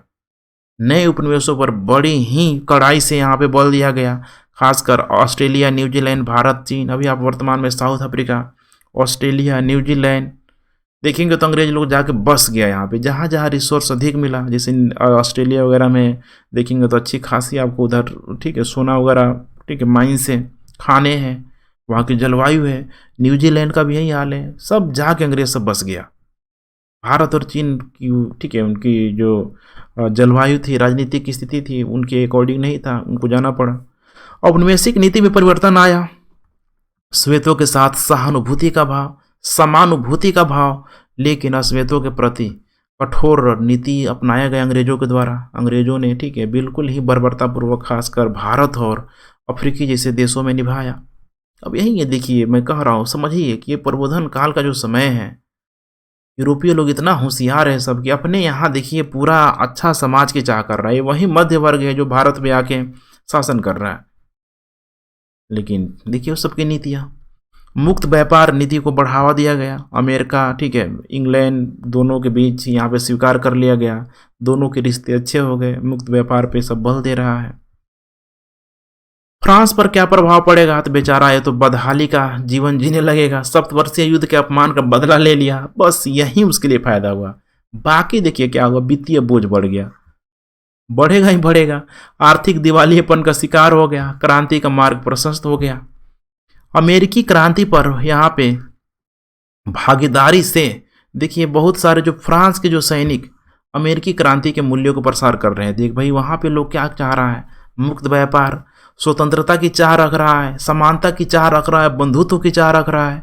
और हमारे इस फ्रांसीसी समाज में समानता का कोई भाव ही नहीं है। शासक है, शासक के नीचे चर्च व्यवस्था है, कुलीन व्यवस्था है, जो मिलजुल के सारे लोगों का खून चूस रहा है सब। ऐसे में भाई इनको डैमेज करना बहुत ज़रूरी है। और हो गया। इसमें कमांडर रहेगा, बहुत लफायतों का नाम उल्लेख है। यही लफायतों, ठीक है, फ्रांसीसी कमांडर हैं जो अमेरिकियों की उस अमेरिकी क्रांति में मदद करता है। तो अमेरिकी क्रांति ने कुछ हद तक फ्रांस की क्रांति को भी प्रेरित किया। अब ये लोग जाएगा, सैनिक कमांडर अपने विचारों को फैलाएगा कि देखो अमेरिका में क्या है, हमारे यहाँ क्या है। देखिए विचार क्या नहीं करवा देता है। और ये सारा विचार यही आर्थिक, समझ रहे हैं ना, मैंने आर्थिक चीज़ों से ये विचार उभर के सामने आ रहा है। आयरलैंड पे पर प्रभाव, थोड़ा इसको देखिए, ठीक है, एग्जाम में अभी पूछा नहीं गया लेकिन मोस्ट प्रोबेबली पूछ लिया जाएगा। ये आयरलैंड यही है आज यूके का पूरा जो यूनाइटेड किंगडम की जो अवधारणा है, ब्रेग्जिट ब्रिटेन की जो अवधारणा है, समझ रहे हैं ना। तो देखिए यहाँ पे क्या प्रभाव पड़ा, तो पहले बिल्कुल सेपरेट था। देखिए यही आयरलैंड, इधर स्कॉटलैंड है, इधर वेल्स है, सबको मिला देंगे इधर, ठीक है, तो इधर बन जाएगा यूनाइटेड किंगडम में बन जाएगा। पूरा का पूरा मिला देंगे तो ब्रिटेन बन जाएगा। पहले क्या होता था, ये लोग आता था, इंग्लैंड वाला लोग, यहाँ पे सबसे तेज तरार हुआ सब इंग्लैंड वाला धीरे धीरे वेल्स वालों को अपने मिला लिया, स्कॉटलैंड वालों को अपने मिला लिया। अपना भाषा, कल्चर, बोला जाता है कि देखिए किसी बड़े क्षेत्र को जो नहीं मिलता है ना, उस पर अपने कल्चरल एक्टिविटी को थोप दीजिए, एकदम थोप दीजिए, धीरे धीरे मिलना शुरू हो जाएगा। आज क्या है, भारत में जो लोग पहन रहे हैं, देखिए ठीक है, एक से एक जो कल्चरल एक्टिविटी है, पिज्जा बर्गर खा रहे हैं, सब वेशभूषा पूरी तरीके से वेस्टर्न कल्चर यहाँ पे हो गया है, तो उनके साथ अब लोग आसानी से मिल जाता है और होता भी है। देखिए कितने सारे हमारे इंजीनियर, ठीक है, एक से एक जो साइंटिस्ट है वहाँ पे जाके सर्वाइव कर रहे हैं, कितना लोग फैमिली बसा ले रहा है। क्यों? क्योंकि उनकी कल्चर को इनके द्वारा अपना लिया गया होता है। तो इंग्लैंड के कल्चर को यहाँ पे, भाषा, कल्चरल एक्टिविटी को यहाँ पे स्कॉटलैंड वेल्स में थोप दिया गया। अब यही लोग व्यापार करने आ रहा था, अमेरिका को जब अपना गुलाम बनाया इधर, ठीक है, अमेरिकी उपनिवेश को जब पूरी तरीके से स्टेबलाइज किया, आयरलैंड जो था बीच में पड़ता था इनके जहाज का, ठीक है, आप कह सकते हैं कि रुकने वाला ये पूरी तरीके से तटवर्ती इलाका था। यहाँ के लोगों को इंग्लैंड के द्वारा खूब अच्छा खासा शोषण किया। लेकिन जब अमेरिका आज़ाद हो गया, जब ये लोग नीतियाँ बनाने लगा, तो याद करिए सफ़ेद लोगों के साथ, श्वेत लोगों के साथ समानतापूर्ण नीति अपनाया और उसके बाद से आयरलैंड को बहुत अधिक स्वायत्ता दिया गया। तो ब्रिटिश से सदियों से पीसता रहा बेचारा ये लोग, ठीक है। आयरलैंड की जनता आर्थिक राजनीतिक स्वतंत्रता के लिए संघर्ष कर रही थी, लेकिन भौगोलिक स्थिति देखिए बहुत छोटा है, सबका टक्कर नहीं दे पा रहा था। अमेरिकी क्रांति के परिणामों को स्वागत किया। आयरिश जनता का अधिकांश मांगे मान लिया गया कि देखो भाई सफ़ेद सफ़ेद, देखिए क्या है, श्वेत श्वेत। और धीरे धीरे एक समय के बाद आयरलैंड, ठीक है, इस ब्रिटेन का पार्ट हो गया। नेक्स्ट आइए भारत पर क्या प्रभाव पड़ा। अब इससे अब देखिए कोई अलग चीज़ तो है नहीं, पता ही है आपको कि भारत के साथ अश्वेत हो गया, ठीक है। अमेरिकी क्रांति से सीख ले लिया। अश्वेत मतलब ये नहीं समझ लीजिएगा, ठीक है, भारत में वैसे तो नस्लीय भेदभाव नहीं होता है, लेकिन अश्वेत इन द सेंस कलर के सेंस में तो यहाँ पे किया गया, काले लोगों के साथ, समझ रहे हैं। तो ब्रिटिश अमेरिकी क्रांति से सीख ले ली, आरंभ से कठोर नियंत्रण स्थापित किया सबने, स्वतंत्र चेतना का विकास ना हो सके भारतीयों में, इसीलिए हमेशा ये चार्टर एक्ट, ये एक्ट, ठीक है, मैंने दुनिया भर का इसमें आप पढ़ेंगे पॉलिटियन कॉन्स्टिट्यूशन में, पीट्स इंडिया एक्ट, सहायक संधि प्रणाली, ऐसे बहुत सारा लाइन लगा हुआ है एकदम। 1909, 1900, ठीक है, 1935, नीचे आएंगे तो 1700, ठीक है, 83, 94, सब लाइन लगा हुआ, 1813, सब आपको कंप्लीट करना है। फूट डालो राज करो की नीति, डिवाइड एंड कैनक्यूर, हिंदू मुसलमान, पृथक निर्वाचन को लाया गया 1909 में। अमेरिकी स्वतंत्रता संग्राम में ब्रिटेन का तो एक साम्राज्य वंचित कर दिया। अब कोट है, क्वेश्चन है, पूछा गई यूपीएससी के द्वारा कि अमेरिकी स्वतंत्रता संग्राम ने ब्रिटेन को तो एक साम्राज्य से वंचित कर दिया, किंतु दूसरे साम्राज्य की नींव को मजबूत कर दिया। अर्थात एक स्वामिनी से वंचित कर दिया तो दूसरे स्वामिनी के पास क्या कर दिया, ब्रिटेन को भेज दिया। टिप्पणी करिए, आंसर लिखे। इसे आप देख लीजिए, कथन का आशय क्या है बता दीजिए। अमेरिकी क्रांति से सीख ले ली, ब्रिटिश नीति में परिवर्तन किया, क्या सीखा ब्रिटेन ने? अरब में ब्रिटेन अमेरिका पर जो भी कठोर नियंत्रण नहीं स्थापित किया, आजाद हो गया। अब कर आरोपण को लेकर प्रतिनिधित्व नहीं तो कर नहीं, थोड़ा दिखा दीजिए। उसके बाद अन्य उपनिवेशों के प्रति जो भी नीति अपनाएगा आपको वहां दिखाना पड़ेगा। टिप्पणी के रूप में यहाँ पे आप लिख सकते हैं, एक साम्राज्य से वंचित तो किया, लेकिन दूसरे साम्राज्य की मजबूती से उसकी नींव को स्टेबलाइज कर दिया। बहुत कुछ सीख लिया ब्रिटेन। तो आगे मैं प्रैक्टिस कराऊंगा, ठीक है। अभी थोड़ा सा आप देखते चलिए, थोड़ा आपके पास कंटेंट आ जाए। कंटेंट नहीं आएगा तो चीज़ों को, जब तक आप टॉपिक को देखिए, कोई भी आंसर को अगर एक ही फ्रेम में सीमित रखते हैं, एक ही टॉपिक तक सीमित रखते हैं, तो वो अच्छा आंसर नहीं, राइटिंग नहीं माना जाएगा। जब आप अमेरिकी क्रांति, फ्रांसीसी क्रांति पढ़ लेंगे, यूरोप का एकीकरण, जर्मनी के एकीकरण पढ़ लेंगे, मैंने सिलेबस में जो पार्ट 1 आप लोगों को कराया हुआ था सिलेबस, सारा चीज़ कर लेंगे तो एक अच्छा खासा, ठीक, कंटेंट आपके पास आ जाएगा। तो उस समय आप चीज़ों को लिखने के लिए, ठीक है, तैयार रहेंगे। अदरवाइज आप लिखेंगे यहाँ पे तो इफेक्टिव जो आंसर राइटिंग होना चाहिए वो यहाँ पे नहीं हो पाएगा, ठीक है। तो थोड़ा चीज़ों को एक दूसरे से इंटीग्रेशन करना बहुत ज़रूरी है, उसके लिए थोड़ा आप लोग धैर्य रखें। नेक्स्ट आइए, वाणिज्यवादी सिद्धांतों का परिदाग। क्या कर दिया गया? वाणिज्यवादी, मैंने बताया था, राजनीतिक हितों से परिचालित होती है, शासक की शक्ति को बढ़ाने के लिए होती है, शासक करता है। तो अब इसको हमेशा के लिए हटा दिया गया, क्योंकि शासक, इंग्लैंड की शासक की शक्ति कम हो गई, संसद की शक्ति बढ़ ली गई, और संसद पे कंट्रोल आगे चल के, कंट्रोल, ठीक है, हाउस ऑफ लॉर्ड का ना हो गया, हाउस ऑफ कॉमन का हो गया। अर्थात, ठीक है, निम्न वर्ग मैंने मध्यम वर्ग आप कह सकते हैं कि मध्यम वर्ग का हो गया। तो संसद में 2 लोग था, हाउस ऑफ लॉर्ड और हाउस ऑफ कॉमन। यही हाउस ऑफ लॉर्ड भारत में Rajya Sabha, house of common Bharat में निम्न सदन, जिसको बोला गया मैंने लोकसभा बोला गया। तो देखिए, अब ब्रिटेन में आज हाउस ऑफ कॉमन काफ़ी प्रभावी है, भारत में भी हाउस ऑफ कॉमन सत्ता का यहीं से संचालन होता है, तो बहुत मजबूती से लागू हुआ। अब यही है, मिडिल वर्ग हमेशा वाणिज्यवादी नीतियों को नहीं, बल्कि हमेशा एक कैपिटलिस्ट की अवधारणा से यहाँ पे प्रभावित होता हुआ आपको नजर आएगा। और यही चीज़ आपको यहाँ पे समझना है कि अब इसको त्याग के मुक्त व्यापार की नीति की जगह, ठीक है, हमेशा ही कैपिटलिस्ट की पूंजीवादी व्यवस्था को लाया गया, ठीक है। मुक्त व्यवस्था भी है, मैंने ऐसा नहीं है, एडम स्मिथ का जो मुक्त अर्थव्यवस्था है, लेकिन मुक्त अर्थव्यवस्था कहाँ है? अमेरिका और ब्रिटेन के बीच है, ठीक है। ब्रिटेन और बाकी उपनिवेशों के बीच तो बिल्कुल ही मतलब बंद अर्थव्यवस्था की तरह यहाँ पे काम कर रहा है। अब लास्ट थोड़ा सा देख लीजिए आप लोग, अमेरिकी क्रांति का स्वरूप। क्वेश्चन कहीं से आप लोग तैयार रहिए। निर्धारण का तत्व, मध्यवर्गीय, सब देखते हैं क्या है इसका स्वरूप।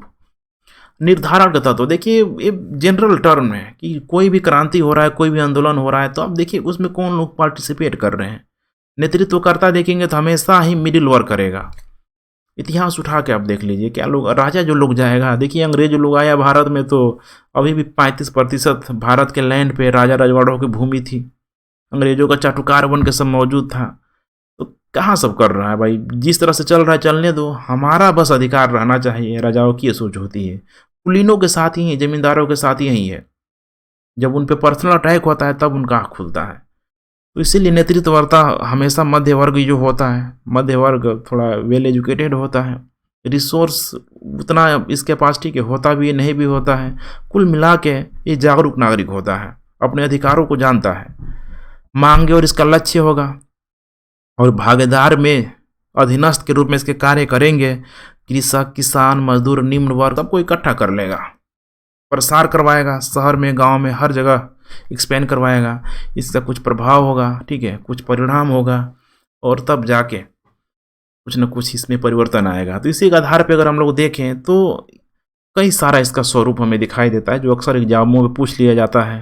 तो लगता है कि भाई इस तरह का प्रश्न कैसे बन के आ गया है। तो थोड़ा सा आप बस अब लास्ट छोर पे हैं, थोड़ा सा मेरे के लिए मध्यवर्गीय स्वरूप। मध्यवर्गीय स्वरूप मतलब क्या है कि मध्य वर्ग ने क्या किया? पार्टिसिपेट किया।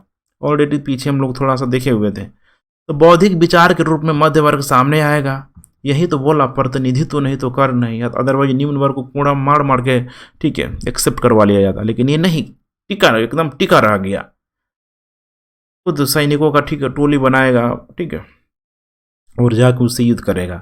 मध्यम वर्ग द्वारा संवैधानिक प्रश्न उठाया गया, संपत्ति का अधिकार ये लोग अपने लिए बनाए रखा। सोचिए, बांट सकता था निम्न वर्ग में, लेकिन नहीं बांटा। क्यों? ताकि भाई इसको राज करना है। वयस्क मताधिकार संपूर्ण जन को यहाँ पे नहीं दिया गया। टैक्स को लाया गया कि मध्य वर्ग तक मताधिकार को सीमित रखा गया। प्रतिनिधित्व निम्न वर्गों को दिया ही नहीं गया। किंतु भागीदारी समूह प्रसार प्रभाव के हिसाब से देखा जाए तो ऐसा नहीं था कि सिर्फ यही लोग था। मध्यवर्गीय स्वरूप दिखाई नहीं देता, बल्कि यहाँ पे गणतंत्र की स्थापना हो गई, शक्ति का पृथक्करण आ गया। अब शक्ति का पृथक्करण आया, अब देखिए कार्यपालिका, विधायिका, न्यायपालिका, मोंटेस्क्यू का जो कॉन्सेप्ट था, तो ऐसा तो नहीं था कि सिर्फ मध्य वर्ग के लिए था, सबके लिए था। धर्मनिरपेक्ष राज्य आ गया, कोई राज्य का धर्म नहीं रहेगा, चाहे कैथोलिक, ठीक है, कैथोलिक को मानो, प्रोटेस्टेंट को मानो, बिल्कुल आज़ाद हो। सकारात्मक चीज़ों की ओर ध्यान दिलाता है, इसीलिए मध्यवर्गीय स्वरूप को मध्यवर्गीय स्वरूप न कहकर इसको ज़्यादा तरह की इसको लोकप्रिय स्वरूप से, ठीक है, ये अगर बोला जाए कि ये युक्त दिखाई दे रहा है तो इसमें कहना कोई गलती नहीं होगी। दूसरी बात करें हम लोग क्रांति एवं स्वतंत्रता संग्राम के रूप में, तो आरंभ में अमेरिकियों ने क्या किया था, तो कर प्रणाली के सुधारों की मांग की थी कि भाई इसको अच्छा से करो। ब्रिटिश द्वारा मांग नहीं माना गया। बोस्टन टी पार्टी कर दिया गया स्वतंत्रता संग्राम के रूप पे। इसीलिए क्रांति इसीलिए कहा जाता है कि अमेरिका ने, देखिए क्रांति का मतलब मैंने शुरू बताया था आपको, क्रांति का मतलब कि इसने क्या अपना प्रभाव छोड़ा, राजनीतिक, आर्थिक, सामाजिक, ठीक है, अलग अलग क्षेत्रों में जितना बड़ा इसका प्रभाव पड़ेगा, दूरगामी प्रभाव पड़ेगा, उससे क्रांति आप बिल्कुल कहिए। जैसे भारत की स्वतंत्रता आंदोलन ना कह के भारत की क्रांति कहेंगे तो इसमें कोई गलत नहीं है। आर्गूमेंट दीजिए कि भारत में आज़ाद होते ही वयस्क मताधिकार दिया गया। अभी तक कोई भी देश आज़ाद होते ही वयस्क मताधिकार नहीं दिया था। नारियों को, महिलाओं को वयस्क मताधिकार नहीं दिया गया था। जाति व्यवस्था को पल भर में एकदम खत्म कर दिया गया। ये अपने आप में क्या है, क्रांति है। तो क्रांति इसलिए कहा जाता है कि अमेरिका, देखिए यहाँ पे विश्व के समक्ष परिवर्तन की आदर्श को यहाँ पे प्रस्तुत किया गया। गणतंत्र आया, लिखित संविधान, मानव अधिकार, धर्मनिरपेक्ष राज्य, ऐसे चीज़ों को आप देखेंगे तो जब भारत के जब कॉन्स्टिट्यूशन पढ़ेंगे तो पता चलेगा कि फंडामेंटल राइट कहाँ से लिया गया है, तो अमेरिका से लिया गया है। यही चीज़ें हैं। देखिए वर्ल्ड हिस्ट्री बहुत कुछ सिखा देता है। थोड़ा इसमें समय देंगे ना तो ये सारे के सारे विषयों का एक फादर विषय के रूप में निकल के सामने आता है हिस्ट्री। बशर्ते कि आप अच्छे से पढ़िए, ठीक है। पढ़ाने वाला टीचर थोड़ा सा चीज़ों को कोरिलेट करने वाला होना चाहिए। बिल्कुल ही आप अलग अलग सब्जेक्ट के साथ इसको कोरिलेट कर देंगे और बिल्कुल मज़ा आएगा पढ़ने में। नेक्स्ट है प्रगतिशील स्वरूप। प्रगतिशील स्वरूप का मतलब क्या है, तो औपनिवेशिक शोषण के विरुद्ध आज़ादी की मांग की। क्या अगर ये लोग इतने एक्टिव नहीं होते, इतने प्रगतिशील नहीं होते, तो क्या ये लोग कर पाते? गणतंत्र, लिखित संविधान, शक्ति का पृथक्करण, धर्मनिरपेक्ष राज्य, अगर इन सारी चीज़ों को आप, ठीक है, बाल में से खाल निकाल कर देखेंगे तो लगेगा ये उनकी प्रगतिशीलता को दिखा रहा है। नैरो माइंड नहीं है, एकदम ए ब्रॉड माइंड है यहाँ पे। नेक्स्ट है यहाँ उपनिवेशवादी विरोध स्वरूप। उपनिवेशवाद के विरोध में प्रथम क्रांति के रूप में देखा गया। अभी तक ब्रिटेन वासियों को लग रहा था कि भाई हमारे लोग हैं, भाई हमारे भाई लोग हैं, लेकिन क्या एक भाई दूसरे भाई का शोषण करेगा? तो छोटे भाई ने मजा चखा दिया, अमेरिकियों ने ब्रिटेन वासियों को मजा करा दिया कि नहीं भाई हम तुम्हारा उपनिवेश बनने के लिए तैयार नहीं है। कुल मिला के देखिए यहाँ पे बहुआयामी स्वरूप दिखाई दे रहा है। निष्कर्षतः हम कह सकते हैं कि अमेरिकी क्रांति एक बहुआयामी स्वरूप से युक्त थी। इस तरह का चीज़ों को आप टिप्पणी में, ठीक है, लिख सकते हैं, बहुत ही आपका आंसर प्रभावी हो जाएगा। तो ठीक है फ्रेंड्स, आज का लेक्चर यही कंप्लीट होता है। लेक्चर की लंबाई देखिए, ऑप्शनल पढ़ रहे हैं, हमेशा आप ध्यान रखिएगा, तो समझाने का समय मिलेगा तभी एज ए टीचर, ठीक है, मैं आपको अच्छे से समझा पाऊँगा। अभी तो मैं कोशिश कर रहा हूँ थोड़ा शॉर्ट में इसको करने के लिए, ठीक है। अब अदरवाइज अगर अच्छे से कराया जाए तो लेक्चर की लंबाई, ठीक है, मतलब 2 घंटे, 2.5 घंटे, 3 घंटे की हो जाएगी। तो लेकिन आप लोग देखना नहीं चाहते उतना लंबा लेक्चर, ठीक है, लेकिन फिर भी ये जितना मैं करा रहा हूँ पर्याप्त है। इतना से आप आसानी से चीज़ों को समझ जाएंगे, कर लेंगे, ठीक है, और आंसर राइटिंग भी, ठीक है, आप लोग आसानी से इन सब कॉन्सेप्ट के माध्यम से कर लेंगे, कर सकते हैं, ठीक है। इसमें कोई नई बात नहीं, और मैं कराऊंगा आप लोगों से बिल्कुल। इसके लिए आप लोग मतलब नहीं लेना है कि भाई आंसर राइटिंग नहीं हो रहा है, थोड़ा कंटेंट आ जाए, चीज़ों की समझ हो जाए, उससे भी हम लोग शुरू कर देंगे। चलिए friends, thanks for watching. Lecture पसंद आ रहा है तो पता है आपको क्या करना है, ठीक है। देखिए बहुत मैं एफर्ट लगा रहा हूँ, आप लोग भी लगाइए, और आपका लाइक शेयर सपोर्ट ही हमारे लिए मोटिवेशन होता है, तो इसको प्लीज़ बनाए रखें। कल मिलते हैं हम लोग, ठीक है, एक नए टॉपिक के साथ। तब तक के लिए थैंक्स फॉर वॉचिंग। जय हिंद।